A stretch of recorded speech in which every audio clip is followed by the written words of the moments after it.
while we were there on the Vegas Strip, we were sitting there in Bubba Gump Shrimp, eating some calamari, and I turned to her and I said, wouldn't it be funny if we got married?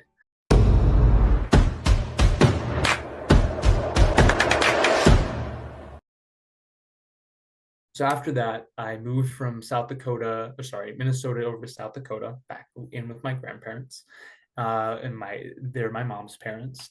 And let's see here, pretty much I was kind of like on again, off again with my then wife, in terms of like being like romantically. And then finally it was I went down to Texas to spend some time with my aunt. Wait, And wait, wait, wait. Just one thing. So you moved yes. in with your grandparents. Where was your wife? She was living with her parents. So you guys were And married but living with, okay. yeah, That's yes. interesting. All right. Well, it was kind of like it was a legal They hadn't marriage. thought any of it through. No. No. We got married 2 hours after we decided to get married. My proposal to her was I'll pay for the divorce. Was Um that what? that that I will pay for the divorce. Oh. It was, yeah, Oh my God. 19-year-old brain really working Oh. there. Um, Anyhow, so she stayed in Minnesota. I went over to South Dakota. I mean, I still saw her a fair amount. She even came down to Texas with me to visit my aunt for like a week, and then she went home. And then once she went home, yeah, then I was finally like, okay, like because the whole time, like I knew this was wrong. I knew this was all a terrible idea. I absolutely devastated my ex-girlfriend. Um, and it certainly wasn't doing my then wife or me any favors in terms of growth at all. But I felt like I just like needed, like I needed somebody there, because it was like I had this like sense of what I thought was unconditional love, from my ex-girlfriend that was lost. So now I was getting it from my wife, but that wasn't right. And then I was like, okay, I get down to Texas. She's in Minnesota. I'm like, it's time. I'm, going to turn things around. And then a week later, I meet a girl at a party, and then it just all starts again. And then it was a nice mix of I was seeing this girl, and then I go up and visit my wife, and then I'm seeing my wife, and I'm not telling them about each other. And it was just such a like a stressful mess, because it's really, I care. Like I even in those times, like I really cared about them. I cared about their emotions. I cared about who they were, but I just felt that I was unable to act accordingly to how much I did care. And I just felt like I needed to like be with somebody, and it was just and I wasn't getting that love anywhere. It felt like I wasn't getting that love anywhere else, because Mhm. my grandparents aren't amazing. I mean, and they've always been consistent with that love. I do want to add, I wasn't open to receiving it from them at the Mm. time.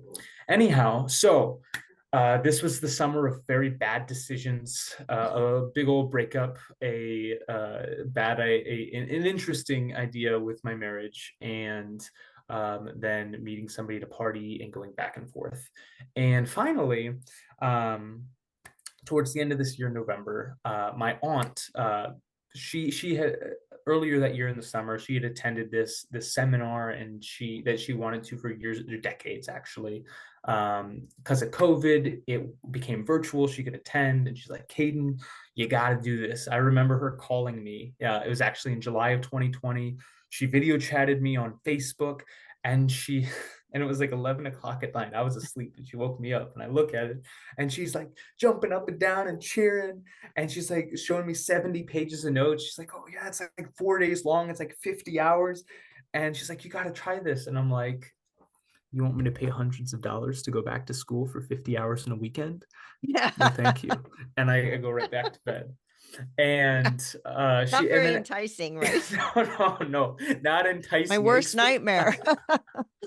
Especially when you preface it with jumping up and down and cheering. That seems a little crazy to me. So, and she planted a seed every month. She'd share a little clip about the event, or about, this is of course one of Tony's events, Tony Robbins events, and a little bit about him or the event or whatever. And then finally, a month before November comes, because that'll be the next event, she sends me this discounted link to a ticket where it's way cheaper than usual. And she basically says, listen, if you like, I really think you'd benefit. I won't force this on you. But if you go, I will give you money towards your ticket. And this was at a time where she didn't have extra money to share, but she was still willing to. And I was like, well, if it's like she's planted seeds, I trust her emotionally more than anyone else, and clearly it's helped her. And she's gonna like, if she's gonna give me money that she doesn't have for this, then it's probably important. So I get the ticket, and then I completely forget about it. Go on to my shenanigans with the my wife and the other girl I met at the party. And then a month later, the event comes, and I sit down, I lock in. I was like, I remember sitting there in that room alone with my computer for the event and thinking like, what did I get my, like, I really don't want to sit here for the next 50 hours. Like, this is gonna suck. And all of a sudden, this and I'm just like personally, I'm just like living in just such a terrible space. I feel powerless. I feel awful because I'm clearly hurting both my wife and this and the other gal, because it's all catching up. And I don't know what I'm gonna do. I'm broke. I don't have a job. Like I just feel absolutely out of control and have no direction. And which was the perfect place to be, Mm. because Sometimes we have to go to rock bottom before we can come back up, huh? I think you're exactly right. Mhm. Because it was like for a long time I was living in no man's land. It was like stuff wasn't that bad. It wasn't bad enough to like get me to change anything, but it wasn't like inspiring or good enough to get me to like really move forward. I was just kind of stuck. I Mhm. definitely had left no man's land in this point in my life, and I was at rock bottom. And I remember they started the event with some dancing and whatnot to get the energy high, and I just sat back in my chair. I was like, well, like, what is what What is is this? going on with these crazy people? Yeah. And part of it is engagement. Instead of like when you just like sitting and not taking notes, just listening, you retain like 10% of what you're hearing. When you're sitting taking notes, you retain more like 40-50%. But when you're taking notes, but then you're actively engaged, you're moving your body, you're actually responding with your voice out loud, that drives it up in like 80-90% that you're actually retaining over time. And so of course that's why they're engaging your physiology. And then they invite you to, when they're talking about certain things, if it resonates, they're like, say yes, and if that makes sense to you, say yes, just to kind of drive it in. That does make sense, and lock it in. Well, at the time, at first I'm like, yeah, like this is some BS right here, not participating at all. And then like and this Been there. big guy with huge teeth comes out on stage, and he starts spitting some truth. He really starts saying some things that really I haven't heard before, or that had never really resonated with me before. But because where I was at in my life, like it just really starts. I won't share anything too specific yet, but just stuff that really starts resonating with, what, like, he's right. I'm better than this. I do have control of my decisions. And I remember I went from just like, yeah, like crossing my arms, like this BS, to I wanted to participate. Say yes, say I. And I'd be like, yes, I was just kind of like nervous and scared. It didn't like, it just felt like a bit reserved. And I will never forget. I will never forget. This is one of the most like the just emotionally impactful moments of my life. Um, it was 4:21 p.m. On November 19th of 2020. I remember the room I was in, and it was like the whole morning, like it was stacking and stacking of like, this makes sense to me. I get this, like this is true. But like there was this part of me that it was like, you know what, this is true for other people, but Mhm. I'm weak, I'm powerless, I can't change, I can't make my own decisions, that's not for me, I can't do it, I can't do it. And it just kept cycling over and over. But then there was this other part of me where it's like, but it was like, and it felt like this deep down part that had been like locked away for a long time. But it was just finally, it was got its chance. It's like, but there's more. You can do it, you can do it. And it was just kind of this battle back and forth internally. And then finally at 4:21 p.m., Tony is talking about, why must you live in a beautiful state no matter Mm. what? And I never heard that concept. And the way he defined it, he talked about a beautiful state. It's a state of joy, a state of passion, a state of energy, a state of peace. It's just any positive state where, like, you're growing and life is moving forward for yourself and other people. And he was talking about, he asked two questions, and the question I really remember is, why must you live in a beautiful state no matter what? Like, how would your life change? And I thought about that, and I was like, why must I live in a beautiful state no matter what? Like, I have the choice. I can do this. And I remember thinking, like, I went from just taking notes just normally to, like, I still have the journal. I go back and look at it sometimes, where I go from normal writing to, like, it just gets bigger and crazier and bigger and crazier. And I remember when I was answering that question, I wrote, like, uh I like one of the like I wrote a lot, but one of the things I wrote where I snapped. It was just a huge, like, flick for me. Was I wrote, like, I would rather die than, like, ever go back to the way I was living. And Mm. I felt that was true. I could just feel it in my nervous system. And I was like, and I'm not ready to die, so I'm not going back.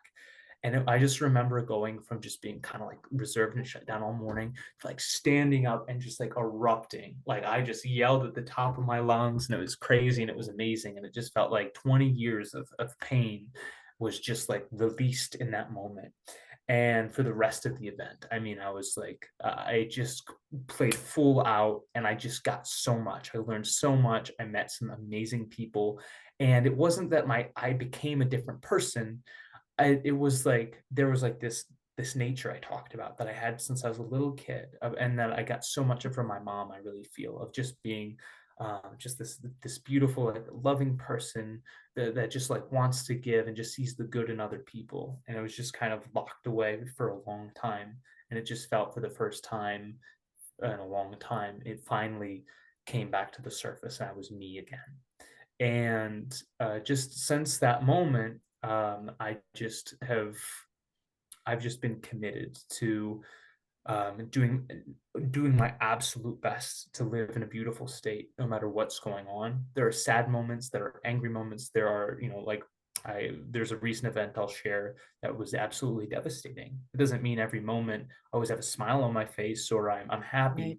but what it does mean is that we are all the master of the meaning that we create. It is always our choice. And you can either choose to create a negative meaning or a positive meaning that's going to move life forward. And that is no matter what happens, and that's always up to you. And I think that's one of my biggest takeaways I got from that day. Mhm. That's just been with me ever since. Yeah, 100%. Wow, That is that's quite a journey amazing. and quite a flip the script, right? It's just like totally just boom. And I love how you say it brought you back to what the feeling of your mother, of the way she lived her life, Full right? circle. Yeah. It was full circle. And that's deep inside of you. And you were able to, as to unleash it, you had it in there all along, but just pulling it out and then saying, I have the power to choose. And I think we forget that we do have the power to choose. There's nobody standing over us saying, you need to be this way, you know? Mhm. Yeah. So, wow, that's quite a story so far. Yeah.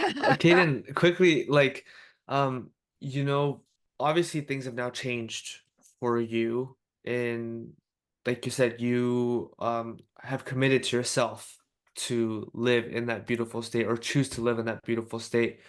So how are things different now? You briefly mentioned that, something recently happened.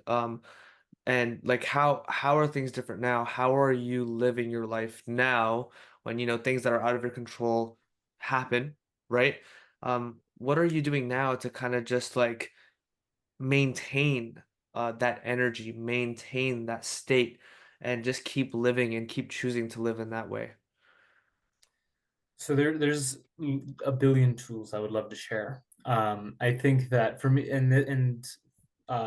different people do require, like, different approaches and different tools. So what I will share, this is something that's helped me tremendously, and I use it every single day. And it's going to help a lot of people who listen, and it may not help some people too. But what I would no matter what, I would recommend trying this at least once. And it's a process that I call FAR, FAR squared. Um, for me, it's basically like the formula to being present. Mm. And the F stands for feel it fully. So there's two for each, the squared. So feel it fully. And what that means is whatever you resist, it persists. So if there's something going on, maybe it's something you're feeling like, oh, I hate this feeling. Maybe it's something that happened, a result you got. Maybe it's something out completely outside of your control. That just somebody, passed away that you loved, and you can sit there and you can argue with reality and you can fight it. You can say, I hate this, I don't want this, and try and resist it.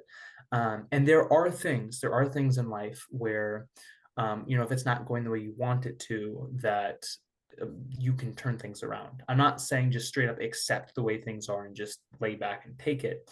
But what I am saying is that no matter what, you it just takes so much energy to fight, needless energy to fight something, when you can just feel it and just let it Mm. be whatever it is. And instead of, you don't need to accept it.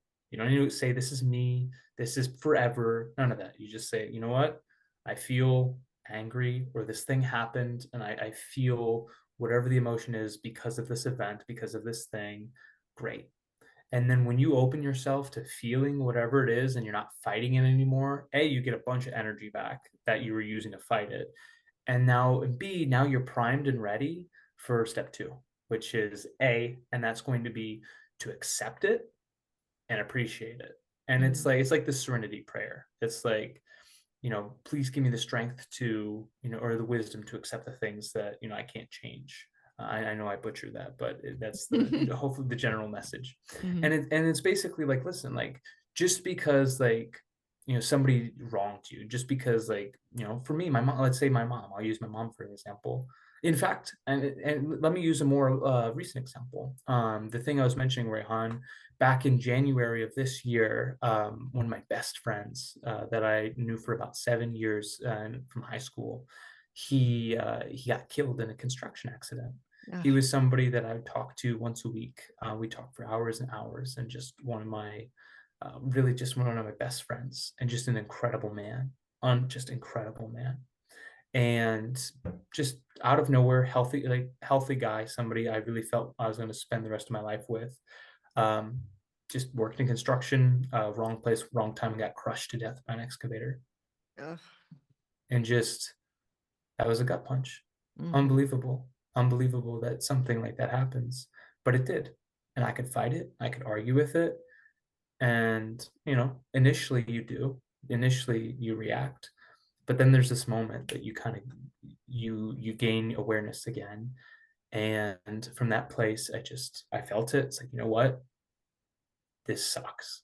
I cried a lot, and I just felt that. And then I was primed and ready. And then I accepted that my friend's gone. I don't like it, but that is what's happened. I'm not going to fight this anymore. And then the other A is appreciate. And I found a way to appreciate, you know what, he's gone and I can't change that. What can I do now?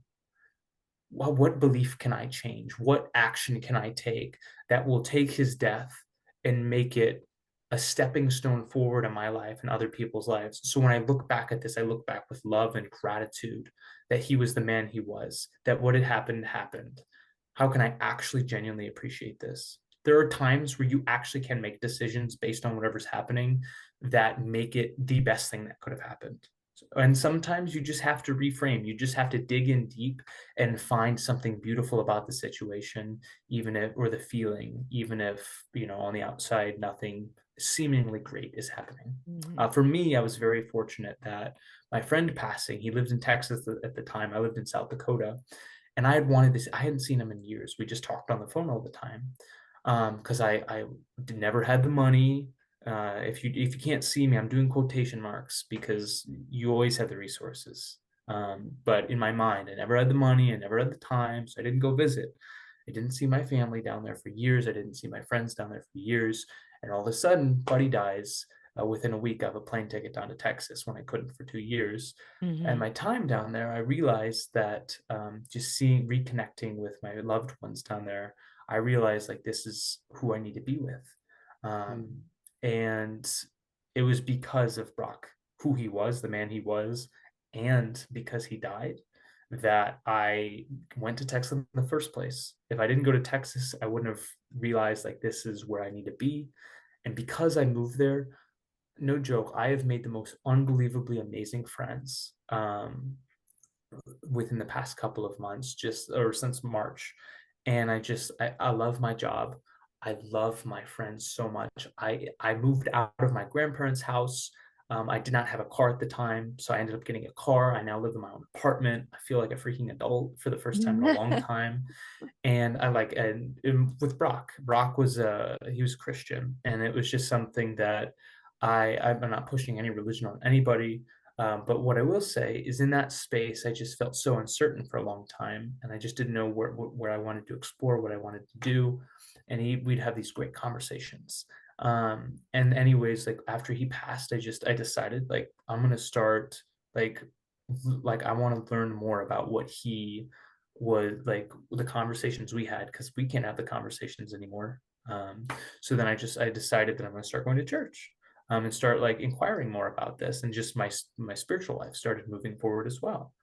And it was just all these little things that, because he died, I found ways to, I'm still, of course, I'm still sad about it, but just sitting here and being sad isn't going to make my life any better. I have every right to do it, but I don't want to sit here and be sad when I could be out there living an amazing life and impacting people in beautiful Mm-hmm. ways. So I found ways to take the worst thing that could have ever happened and make it the best thing. And I really do feel that in my heart. I feel him dying, as much as I miss him, um, is one of the best things that has ever happened to me, because I made it one of the best things that ever happened to me. Right. So I would just definitely say that that is present in every situation, no matter how dark, no matter how awful. There's always a way to make your worst day your best day. It's your choice. And then I just want to wrap this up, because there's a long-winded way of explaining this, but once you open yourself and you feel whatever it is fully, once you accept it, and then find a way to appreciate it and make life better, because whatever this negative thing exists, my life is now better. Then the final pieces are, you can receive and release. Mm. And what that basically means is you get to take all the great stuff that is like amazing, you know, appreciate, and you bring it inside, and now you get to create new beliefs. You can bring it into who you are, into your life. And then the stuff that doesn't work, the stuff that truly is negative and like just doesn't need to be present anymore, you've let it flow through you. You're not fighting it. You've felt it, you've seen it, and now you're at peace and you're able to just let it go, like dropping a stick and letting it float down the stream. It's no longer Yeah. part of you, and you're all good. Mm-hmm. And I think and it's not like this like little like mental tool, like, oh, this will like help things. It's this genuine process of like bringing yourself back to yourself, back to the present, and really being able to take any situation, no matter how dark or negative, and make your life and the lives of those around you even better. And you become such an like life, life is never the same when you have the power to make your worst day your best day. Mm-hmm. Every day is your best day, and it Yeah. authentically really is. Mm-hmm. So that's just something that I hope some people hear me, and I hope some people try that, because it helps me a great deal. Yeah. And you were talking about big major events, but even the small things, that, because some of us get so stuck in the small crap that happens during, a life, because it does, but to take that same process and do it with the little things as well, that just get you, Oh yeah. especially, like your kids misbehaving or whatever. Okay, well, whatever. Instead of getting all caught up into it, look at how can I make this better? How can I take that approach with that piece of my life today? So I love that. And I love how you use the far squared. I think that's a great way to remember it. So, Thank you. Yeah, yeah. thanks for sharing that, Caden. Of course. Wow. So Wow. today you're living life. What's happening today in your life? What are Well, you doing? I live down just north of Dallas, Texas, in a city named Denton. I work as a server, and I do a couple things. I'm looking to kind of refine it a bit, but right now I work part time as a server. I'm a wedding DJ, which I'm looking to do more of because I absolutely love being on the mic and like And you're live good events like at that. it because Caden Yes. was the DJ for the last 2 years that I've been there at GYLS and got those kids hopping and jumping and Oh smiling, my and goodness. it was amazing. You're very talented with this. We get some crazy parties going. And I do also want to say, I do drive a school bus as well when I'm in very part-time, but when I'm in South Dakota, that is actually what I'm doing this month. How fun. And real quick, I do want to share that, I just love driving a bus. I know like the general idea of that is like it's kind of like older, like more like closer to retired people who are school bus drivers, and they kind of there's not usually like this big bond between the driver and like the kids, and the kids can be crazy and whatnot. It's like, you know what? If I'm fortunate enough to not like be like older, in the sense that when kids get on my bus, it breaks their pattern immediately. They're not thinking I'm gonna. They're like, oh, like, well, he kind of looks like he should be riding the bus, not driving it. Yeah. And it creates this space where I'm able to actually connect with my kids. I make sure to whenever I have the same bus, I make sure to learn all their names so I can address them by name. And instead of Mhm. like, hey, sit down in the back, I'm able to like, hop on the little mic. I'm like, hello, hello, how we doing today? Hey, Jerry, can you turn around and take a seat real quick? And it just creates this like a lot more fun connection where I'm getting to appreciate and understand their world rather than just try and take my world and force it upon them, because that never works. I love So that.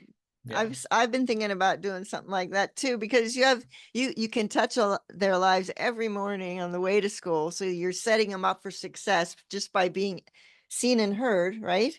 And then Mhm. what do you do on the end of the day when they come in? Do you acknowledge and you Oh, know? the end of it, that's my favorite, because the morning it's great. You're driving around, you're picking them up and whatnot, and sending them off to school. But what I love about when I'm getting them from school is I don't just sit there in my seat and just let them get on and scan their passes. We have this tablet where like they'll scan a pass and it'll pop up like, oh, this person's on the bus. I will take the tablet and I will get out of my seat and I'll sit on, basically there's kind of this raised area between my seat and between where they're walking Oh, up, and I'll just hang out there. I'll just hang out with my tablet and I'll be like, like, all right, Joe, I got you today. Hey, Mary, how was your day today? And I'll just play with them. I'll have fun. I'll welcome them all by name, and just have like a good time with them. And then we just have like sometimes like play music or I'll sing. I'll sing pretty often, and it's just totally fun. And then I just get to send them off and then they get to go have a beautiful day and then come back and see them tomorrow.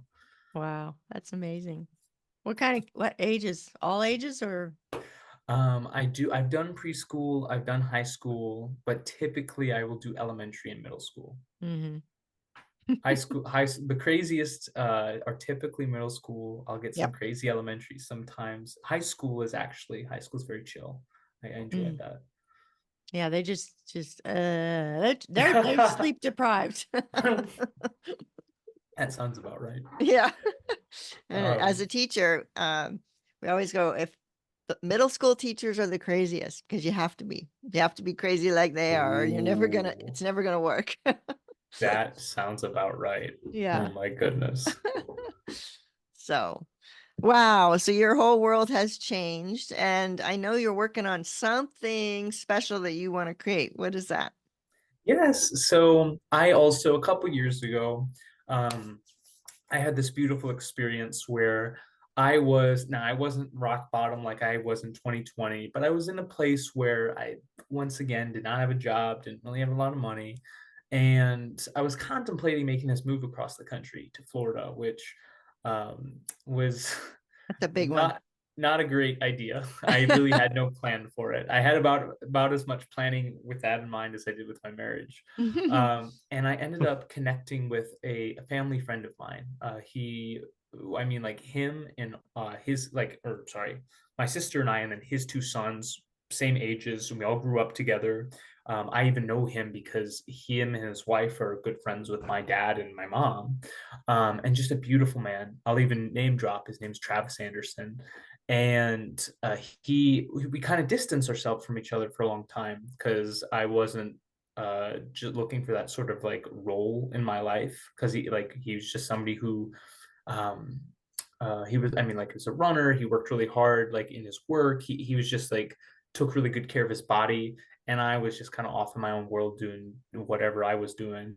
And then finally we reconnected, and he was contemplating running a marathon, and I hated running. I'd run with him a couple times in the past. I wanted nothing to do with it.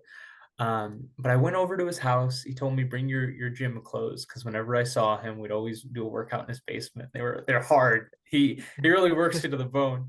And we did the workout, and it was so hard, but like I could feel in my body I needed it. Like I needed something to start moving me forward. And he told me this story about how he had two signs to run a marathon. Like, like he thought, he used to think it was crazy to like put your body through 26 miles, but like, he was thinking about it. He like was washing his hands at work when he was thinking about it, and he looked up, and the brand of the paper towel holder was Marathon. And he's like, all right, sign one. And then a couple days later, he had some random person on Snapchat reach out to him and say something about a marathon. And he was like, all right, sign two. He told me this, and I was like, I could be sign three, but do I really want to run a marathon? And we did the workout, and it sucked, and I needed it. And I'm like, yes, I do. So I was like, all right, Travis, I'm sign number three. Let's do this. And we trained for the marathon that summer. It was hard, and I at first I hated it so much. Yeah. But over that summer, I really grew. I grew as a person, and I attribute so much of that to running. Running just helped me so much. It gave me time and space to really learn a lot about myself, to like connect with nature, to connect with people I run with, and to connect like on just a more spiritual level.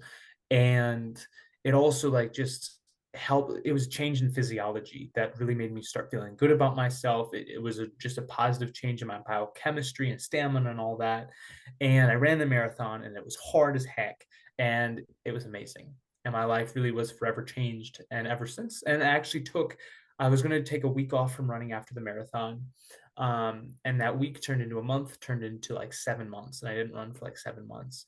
And then finally, I was like, like I miss it. Like I want to try again. So I just started running a little bit. I set a goal to run a half marathon.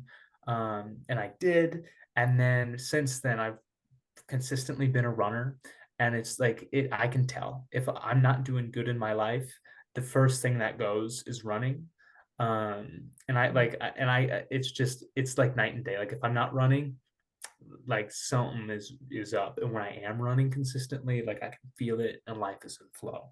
I like how you So, labeled yourself a runner, oh, right? hands You're down. a runner. You labeled yourself as this positive thing you wanted, right? You're exactly right, Susan. And it's like, and that too, identity, that's a whole nother podcast to talk about, Oh, no kidding, right? which I'd love to talk about in a future thing. I think we should. Yeah, that would be great. Yeah, I But think we should. but yes, no, so much to your point though. I most definitely became a runner, and I am a runner. And I guess like just what Travis did for me was he took this big like crazy thing that I thought was going to be impossible and suck, and he broke it down, and he made it a step-by-step plan that was achievable, and he did a lot of it with me. He made it fun. And for me, it was like, you know what, like this was so life-changing, um, even down to like the day to day now for me, that I want to give this gift to other people. And what I'm looking to do in the far future is I'm looking to, like make running retreats where like we travel somewhere, either abroad or local, and we just have, 3 or 4 days together where you get to like, you can be with your friends or just completely new people. And we get to create this little community, and we get to go out on runs together. we're in this beautiful place, and then we get to, come in together and like have it like a seminar format where there's, like there's different guest speakers, and there's like a core to basically change your like basically take old beliefs that don't serve and understand what's going on, just be able to get rid of those, install some new beliefs, install some new identities, and then condition it with running, where Yeah. it's like you go out on runs and you can use that time to really like lock in these new beliefs, these new things that you are. And then when you take it home, then it becomes so much easier, because now it's not like, oh, that was this great event, what's going to happen when I go back home to the old environment, the old people. No, you can now go home, and now you're bringing this new habit that's so simple. You don't need equipment, you don't need anything crazy. Put on shoes, step outside. I've even seen people run marathons barefoot, so I mean, you can go barefoot if you want, but just step outside, just go on a walk, go on a jog, go on a little run, and then it comes right back. It Like comes an right back. anchor. It's an Like anchor an to those good feelings, those good, that good new identity, maybe, right? 100%. And Yeah. it's a powerful anchor too, because Mm-hmm. it's a consistent habit, it's an identity, and it's something that actively changes your physiology and primes your mind to like be ready, like to be in an empowered place and really make change and be the version of you that you really are deep down in your nature. Mm-hmm. So anyhow, so long term, like that's what I'm creating. Short term right now, I'm just doing a lot of work with social media. I create some vlog posts around like my marathon training, and like when I'm traveling to marathons. I'm also looking to create some like longer form content for YouTube, where I get to share some of the tools like I've shared with you today, that you can just apply right away, because that's what I love. I love stories. Stories are tools in of themselves, Yes. but something that I really love as well is within a story, when you're able to share a tool that somebody can take right there in that moment and just do and apply and feel the Mm-hmm. results. It's not some idea, it's right here. And that I want to I'm going to be creating some content based around that sort of format, where I can hope, my hope really is to help people. Like I'd mentioned, like some tools work for some people, different tools work for others. I just want to cover the field with all different sorts of tools like Tony does. So no matter who pops in to watch a video, there's something that they can get and apply, not because, nothing to do with me, but just because, everybody just, I just have this belief that everybody is just exactly who they need to be, even if they're Mm-hmm. making interesting decisions, even harmful decisions for Yeah. themselves or other people. Like people are not their behavior. There's always Mm. there's a beautiful nature, a beautiful soul, essence, whatever you want to call it, deep down. And if you approach, life like that, and you approach other people and just know that, what, they just don't have the right tools, the right beliefs or experiences or whatever, but I believe in them, and it's Mm-hmm. always possible. Anything is possible. A Yeah. completely changed world is possible. Mm-hmm. So, but yeah, so for me, that boils down into running, creating content, and sharing that running through like running groups and retreats as much as I can. I have no doubt you Amazing. are going to be very successful at this. And I'm sure that those listening would love to follow you, or, follow you on Yeah. this journey as you create this new life for yourself and help so many people around the world. Where can they find you? Yes. So right now, my primary source is going to be I am Caden Lackey. I'm sure you'll see my name in the description and link or whatever, but I am We'll Caden put it in Lackey. there. We'll Yeah. put the link as well, yeah. Perfect. And that's just going to be on Instagram. I'm going to get on YouTube soon, but you'll be able to find everything you need on Instagram. Yeah, Perfect. we'll put the links down there for sure. Mm-hmm. Yeah. Wow. All right. This has been a great conversation. I think it benefits parents immensely.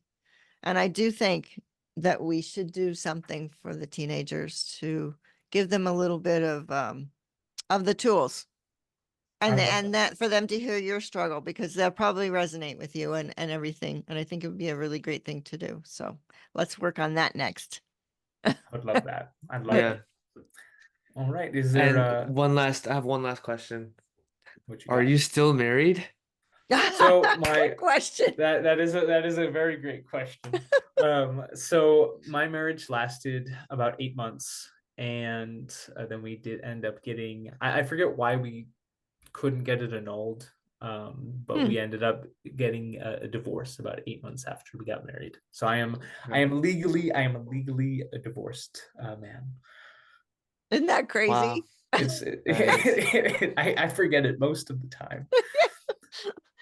Oh, that's so funny. But honestly, Caden, thank you so much for opening up and sharing all your stories, sharing your insights, your strategies, your tools, and just sharing everything that you shared today. It was so insightful and so impactful as well. And we really appreciate having you on. We look forward to having you on again, not just one more time, but a few more times, because I'm sure, you have so much more to share. And yeah, I mean, thank you so much. Honestly, just thank you so much for just being you and sharing more of you with the world. Yes. And so we will be having another guest from GYLS next week. So each We're person just that we raking them bring, in. we've chosen to bring you something of value, and we've found these people that we've met to be just amazing. So please keep with this series for sure. Yeah. Okay. All right. Well, thank you so much for tuning in. We appreciate you all so much. Feel free to like this video if you're watching it on YouTube, or to like the podcast, follow it, subscribe, do all that stuff. Comment if you have any questions. Feel free to reach out to Caden. You'll have all of his information in the description or in the show notes. Feel free to reach out to us as well if you want to. Check out the ABC Formula for teens. There's like a free download that you can get right now. It's a really cool tool that you can use and that your teens can use to help them out, especially with like back to school and this, period in their lives. And yeah, we look forward to seeing you next week. Anything else, Susan? Nope. Unless Caden? you want to grab my top 5 parenting tips. That'll Oh be yeah, there that'll too. also be there too. Yeah, that's Yep. there. Caden, anything else? Yes, I guess I do have one more thing. I just want to say, um, just from an outside perspective, this is my first time on the podcast, and I just absolutely love what Rehan and Susan do here. Well, I'll say I love what you guys do, and also just I love what they do to all the guests out there listening. And I absolutely recommend, like, if you've enjoyed this conversation today, please just go ahead and listen to another one. I have absolutely no doubt in my mind that you're going to love the work that these guys do here. And I really believe, for the parents out there, I really believe that your teens are going to love the things that you learn and can, bring into your relationship with them as well. So that's all I Thank you, got. Kate. Thank you. Appreciate that, Caden. All right. All right. That being Until said, next time. take care, everyone. Peace. Whoop, whoop, whoop.